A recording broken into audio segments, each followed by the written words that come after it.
ancora una volta buongiorno, che giornata splendida. Jessica, hai visto che giornata? Bellissima, c'è il sole. Una meraviglia, avete portato il sole, Luca? Sì, abbiamo portato il sole qui ad Adria. Allora, Carneficina apre i battenti oggi, l'ho detto in precedenza, ma non alla radio, in un servizio alle 11:30 circa, mezzogiorno, poco meno, avremo le autorità che taglieranno il nastro insieme a Luca. Luca, allora, arrivi da Padova, Arrivo da ad Padova, Adria. vengo ad Adria, mi sono innamorato della città e ho deciso di proporre una cosa innovativa, una cosa che non c'era, ovvero una macelleria con il ristorante annesso.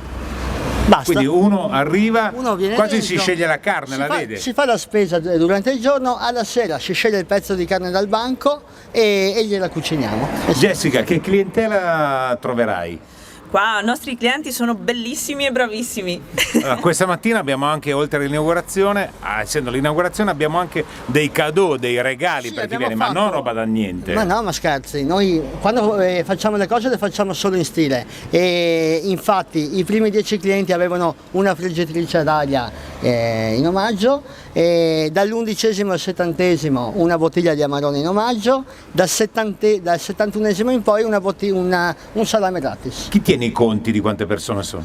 Un po' tutti, dai, siamo molto attenti sul nostro lavoro. A Fema 8.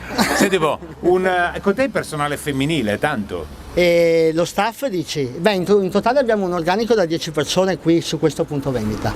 Perfetto, bene, ne hai altri? Ne abbiamo uno a Chioggia e altri 2 in apertura. Quindi vedi, l'imprenditoria giovane è importante. Allora Luca, poi ci vediamo ancora perché noi andiamo avanti e siamo in diretta. Nel frattempo vi spiego che con Luca siamo d'accordo che tra un po' noi andremo al banco e Luca verrà a fare il DJ. Esatto, perché voglio cambiare lavoro. Sarebbe il massimo per noi anche trovare un lavoro stabile, sarebbe una bella idea. Bene, in diretta fino oltre mezzogiorno, state con noi, questa è Delta Radio.